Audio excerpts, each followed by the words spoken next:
Welcome into Duval Daily, presented by GinJag.com. I'm Jordan DeLugo. Thank you so much for tuning in here on Monday, May 5th. Happy Cinco de Mayo to all of y'all out there. Right now, we're talking about the Devin Lloyd contract situation, not picking up the fifth-year option for the Jacksonville Jaguars here. And obviously, it's been a few days. Had my sister's graduation, then had a nice family beach outing this weekend. So have not been with y'all for a few days. Happy to be back. Happy to be talking Jaguars football. And this is a really interesting topic, in my opinion, because Devin Lloyd obviously was a huge investment for the Jaguars when they drafted him, right? Traded up back into the first round to land Devin Lloyd. And just like to be 100% transparent, my thoughts, like I liked the trade up for Devin Lloyd because I thought he was one of the top 10 to 12 talents in the 2022 class, I believe it was. I loved Devin Lloyd's game. I thought that he had so much versatility, so much playmaking, length, range, natural playmaking ability, and off ball, great tackler, guy who can get on the ball and rush off the edge a little bit, a guy who can blitz. I just thought he could do so much for you. I thought he was going to be a really good football player, and I still think he can be. And I think you've seen a lot of flashes of that. And so, like, where is he at right now as a player entering what will be his fourth year? And again, the fifth-year option, it was going to be almost $15 million per year. It was going to be the same amount as Trayvon Walker's fifth-year option, which is just crazy that a edge rusher and an off-ball linebacker can have the same fifth-year option number. And the reasoning is the NFL has weird rules on kind of like player positions, right? Like, a 3-4 outside linebacker is not the same as a 4-3 off-ball linebacker, and the fact that they could have the same price tag for a fifth-year option is really ridiculous. It makes zero sense, but that's not what we're here to talk about too much today.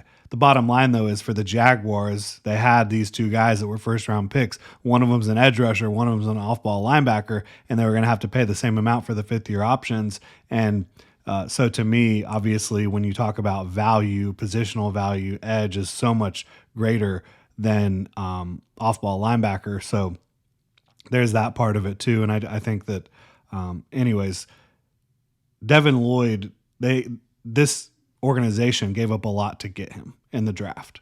And has he lived up to that? Probably not. I do think there's been a lot of factors that are kind of not in his favor. Right? Early on, year one, dealt with a minor injury early on, kind of rushed back into things and had a really hot start. I mean, I think he was getting his hands on the ball consistently. I think he had like a couple interceptions, 3 or 4 interceptions early on in that year, was really making plays, then kind of hit a cliff a little bit. And you've seen a lot of highs on his tape. Like most of his tape, as we've talked about, is really, really strong. He's a great run defender. Like the guy absolutely knows how to diagnose against the run, come downhill, and hit at an extremely high level. Like that's what you see on tape, and then you can go look at his missed tackle rate and run defense grades on PFF. I mean, his run defense grade on PFF last year was 84.2. The year before was 90.3. His missed tackle rate last year, 4.5%, is extremely, extremely low. Like, that's great. He was really, really good against the run last year overall. The problem is there were moments, times, too often, where he looked a little bit lost in coverage. And that's another area where I think, yes, he needs to be able to lock in on that better, but was he the only Jaguar defender that looked a little bit lost in coverage at times over the last couple of years? Absolutely not. Look at pretty much anyone, and there's been moments where they look pretty lost. That's the bottom line. I don't think that that's all on the players. I think the players need to get better in coverage, but I think that there needs to be a better job coaching the coverages. Easily, I think you can look at that and feel very comfortable saying that, evaluating the Jacksonville Jaguars. These coaches, these new coaches, Anthony Campanile and company, have to do a better job of getting these players in the right spots and understanding their assignments. synthesizing the information in a way that these guys can really understand, take it from the classroom to the field, and execute on Sundays. Now, Devin Lloyd, to me, where is he at right now? I think he's clearly a starter in this league. Like, I think if he was cut loose right now, somebody would sign him up to start right away. I think he's in a year in which, again, there's going to be a contract year because they didn't pick up the 5th-year option. I think he's in a year in which it's going to determine whether or not he's viewed as like this kind of Pro Bowl caliber linebacker or somebody who is more of a bottom end of the league starter. And that's a vast difference, but his highs have looked like he could be one of the best linebackers in the league. His lows have been very low. So can he find more consistency this year? If he can, again, I think you're looking at somebody who's going to get paid and viewed as a very good starting linebacker. If he's still kind of inconsistent, I think that he's going to be viewed as more of a lower tier starter that has a lot of value as kind of that downhill thumper against the run. So looking at the 5th-year option, like, what is the risk in not picking it up? Like, ultimately, like, what's the worst possible situation in not picking it up, right? To me, it's he has a tremendous year, plays like a, top 5, top 10 linebacker, whatever you want to call it, and he ends up needing to get paid, whether that's in Jacksonville or elsewhere. But if he has that type of year, what is he going to get paid? Is it going to be much more than the 5th-year option? I don't think so. You saw Zack Bond have like the season of a lifetime last year. I think he got $17 million from the Eagles. So if you're talking about committing to paying almost $15 million in 2026 versus the potential, if you want to keep him around, of having to pay 17, to me, that's not much of a risk at all, right? Where's the risk in that? I mean, he could leave, right? That I think that's the ultimate issue. Like, if he has this mega season, needs to get paid, and opts to hit free agency because you're not willing to give him the type of deal he wants, or he just wants to go play somewhere else, or whatever it may be, right? That's the ultimate risk. But to me, like, not paying a linebacker, off-ball linebacker early, not picking up that 5th-year option, it's not the same as not picking up the 5th-year option or not paying a quarterback or an edge early. Because, again, you look at the difference in the contract values.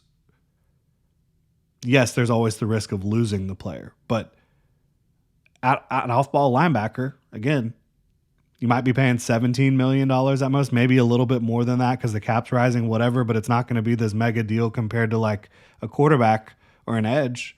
Again, Trayvon Walker's 5th-year option is the same exact number as Devin Lloyd's. But if Trayvon Walker has the type of season that we're talking about Devin Lloyd having, then you're talking about Trayvon Walker being like a $35 million guy. Right? If he goes out and he gets 15 sacks, gets a little bit more consistent pressure, plays the run at a high level, is still up among the league leaders in run stops at edge, yeah, you're talking about a $35 million player. So there's just no comparison. And again, quarterback, same thing. Obviously, the 5th-year option is higher for quarterbacks, but the top number at the position is, $60 million. Like, there's no comparison when it comes to the risk from a positional value standpoint. And then, so let's say he has this huge year, plays great, and then for whatever reason you can't retain him, even though you want to. Do you have fallback options? Yeah, I would say you do. Obviously, you have Foye Oluokun, who in my mind is at worst a top 10 off-ball linebacker in this league, probably a little bit higher than that. You have Chad Muma's also in his final year of his contract, so you can look at him potentially moving on. But you have Ventrell Miller, who we have no clue what this regime thinks of Ventrell Miller. I do know, based on my evaluation. Ventrell Miller has the ability to be a great run defender and blitzer. Coverage, very limited, more limited than Devin Lloyd from a physical standpoint in coverage, definitely. But if you just need him to be that thumper downhill guy, can Ventrell Miller do that? Yeah. And then the guy that the Jaguars just used a 4th-round pick on, Jack Kaiser, I thought he should have been a day 2 linebacker coming off the board in round 3. I think the Jaguars probably view him as someone who can be a starter in this league. With his leadership, he is a good, not great athlete at the linebacker position, but a good athlete. And I think he has very good agility, lateral movements, quick twitch movements. I think Jack Kaiser does.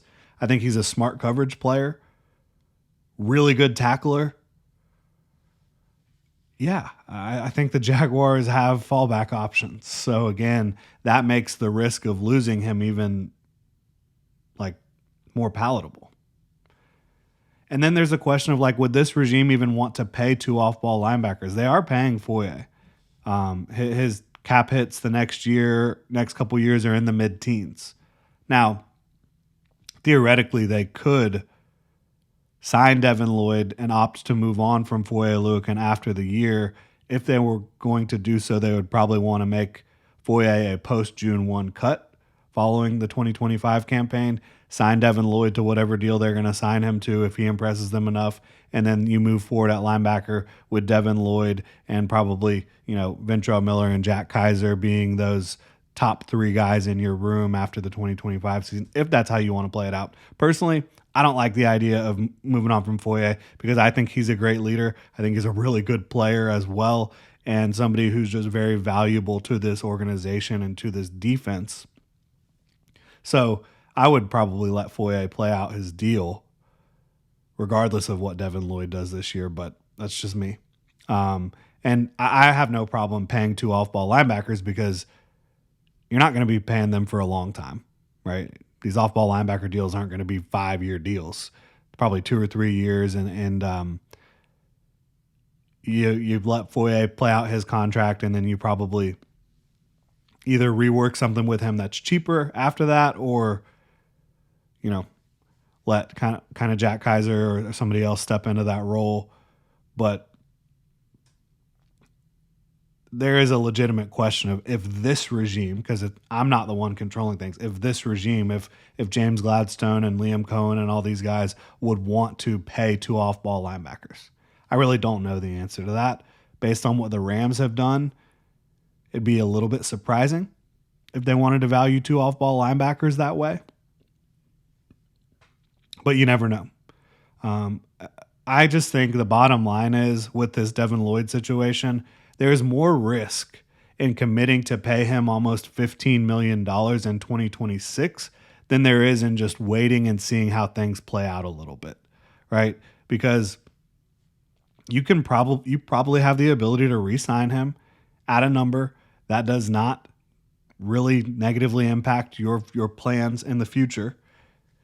Even if he has the best season of his career and plays like an all-pro, like we said, you're probably talking about 17, 18, maybe $19 million per year, which is just not this mega deal like you're talking about with some of these other positions. So you can probably afford to do it. But if he plays, let's just say if he plays the way he has played, where he's been very, very good against the run, good downhill tackler, blitzer, but inconsistencies in coverage, and you're committing to pay him $15 million in 2026, that feels like you really made a poor bet, right? So when you look at all the different ways this can play out, I just think ultimately it would have been riskier to pick up that 5th-year option for the off-ball linebacker position for Devin Lloyd, who does have some inconsistencies, than it would be to just let things play out. Would love to know what y'all think. Let me know what you think in the comment section below. If you enjoy the content here, please like and subscribe. Y'all have a good one.